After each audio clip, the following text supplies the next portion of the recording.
I flew over 8,000 kilometers to find the best toilet in Tokyo. But there is more to this story than what's above the surface. In this video, I will introduce you to the Tokyo Toilet Project, a project that set out to elevate Japan's already well-renowned reputation for toilets, with 17 uniquely designed facilities across Shibuya. We'll explore how these art pieces from 16 different creators inspired the 2024 Best International Film nominee, Perfect Days. Then finally, in the theme of relieving yourself, we'll consider what these art pieces have to say about finding relief in our hectic modern day lives. So without further ado, pull up your pants, buckle your belt, and let's dive in.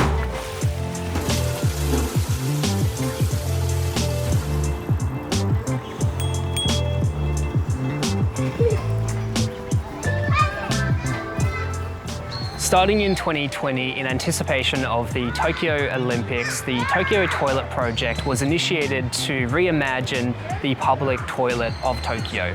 Not only are all of these toilets accessible, but they are integrated with and reflect their surrounding urban and natural environments. On top of that, the project set out to bring a higher standard of hygiene with regular maintenance and cleaning that is often done by the janitors wearing the blue overalls that have Tokyo Toilet written on the back.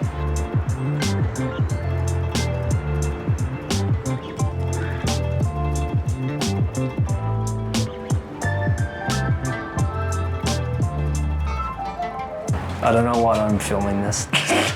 After the completion of these toilets, the Tokyo Toilet Project reached out to veteran German filmmaker Wim Wenders to see if he was interested in making a series of short documentaries on these toilets. After all, this wouldn't be the first time that he has filmed defecation. Bruh. Although initially skeptical and hesitant as to whether he'd even go ahead with this project, Wenders agreed to fly to Tokyo and see these toilets firsthand for himself. When he did, he realized that there was something more going on that a series of short documentaries couldn't do justice. So he agreed to the project on the condition that he could make a feature narrative film.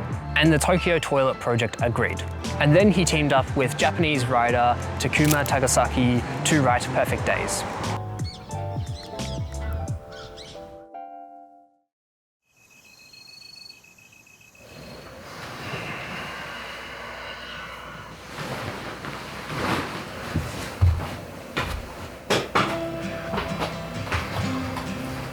Perfect Days follows the daily routines of Tokyo toilet janitor Hirayama, played by Koji Yakusho.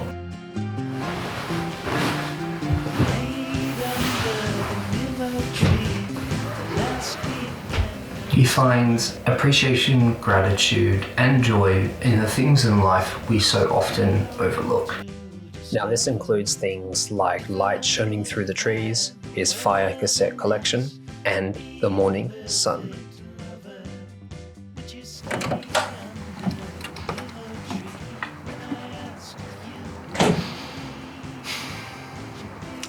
After his routine is well established, it's not long before it is somewhat disrupted by the arrival of his young niece, Nico.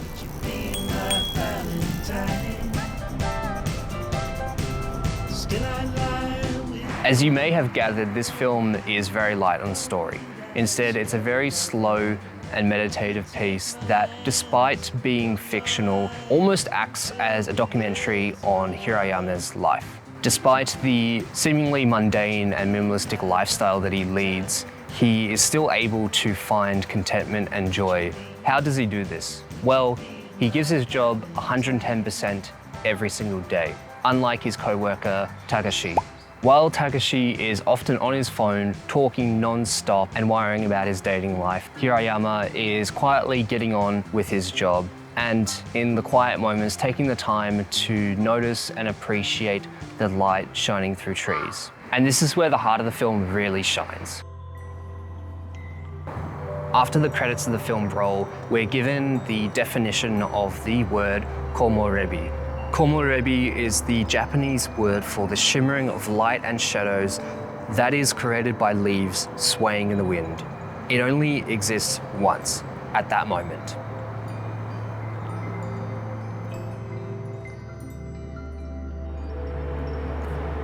And this is why we so often see Hirayama stopping to appreciate light and his life more generally.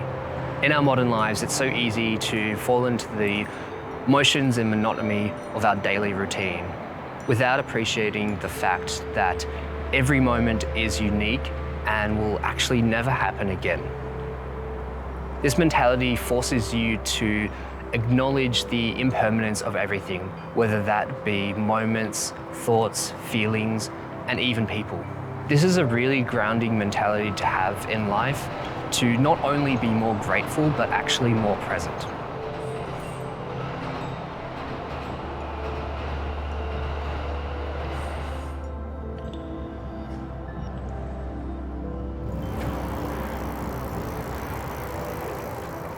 There's a scene on this bridge in which Nico asks Hirayama if they can go to the ocean, to which he replies, next time. She then asks, when is next time? To which he responds, kondo wa kondo, ima wa ima, which means next time is next time, now is now. This quote really stuck with me because I think so often we spend our lives wishing that we were somewhere else, doing something else, with someone else, and even feeling something else. When we ruminate on this for too long, it creates a lot of internal tension that I think prevents us from finding contentment, appreciation, and even joy in the only thing that really exists, which is this moment, right here, right now.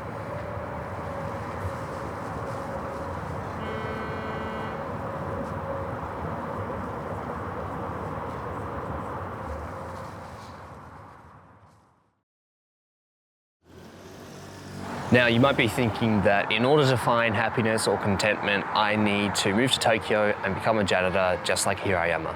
Well, no. Because the point of this approach to life is that irrespective of whatever is happening in this moment and whatever you might be feeling, you still have the ability to practice mindfulness and gratitude. And of course, there are times when this seems very difficult and unfortunately even impossible. Because sometimes in life, there are circumstances that require some kind of change or agency.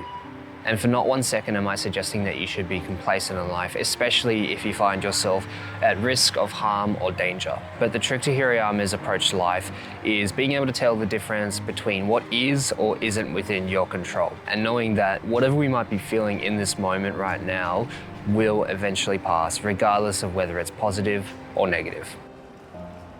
In the film, there are moments when Hirayama isn't seemingly happy. We see him experiencing intense sadness when his sister confronts him about the withering state of their father. And we see him extremely frustrated and almost furious when he's forced to do overtime due to a staffing issue. To stand up for himself, he tells his employers that he's not doing it again. The point of mindfulness isn't to be submissive to or repressive of emotions. Rather, it's to be able to sit with them without reacting. Because like the light shining through the trees, every emotion is unique and impermanent.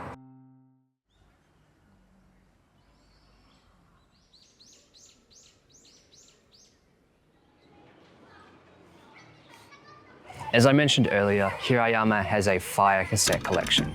In this collection is the track Perfect Day by Lou Reed. Perfect Day perfectly expresses the joy and contentment that Hirayama finds in his life so very often. As you've probably gathered, this film is actually named after this track, but with one small yet significant difference. The film is called Perfect Days, not Day. This encapsulates the essence of the film that every day is unique and perfect in its own way, just like the Komorebi.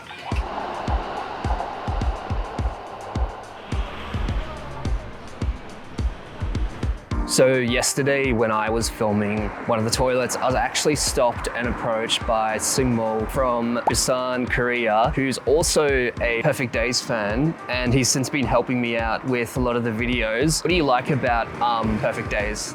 Actually, I was impressed by the main character's life. I don't do actually the toilet job, but I could see what's the hard point of the toilet working and what's the good point. So I could see the other people, why they feel happiness. It gave me the inspiration that I could have made or feel happiness in that way. I want to experience what would be the feeling at the main characters by experiencing and watching the real toilet, and I could see the main character's life more specifically. Also, the toilet is beautiful in itself, so I think it's a great experience for me. I think it's a testament to the power of this film and these toilets, the fact that two different people from different countries have come to another country just to see toilets. It was great to meet you, Singmo, and thanks so much for helping out. You're welcome.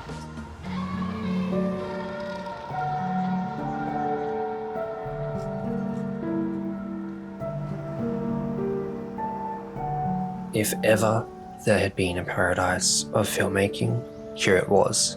Pure evidence, pure being, flowing from shot to shot.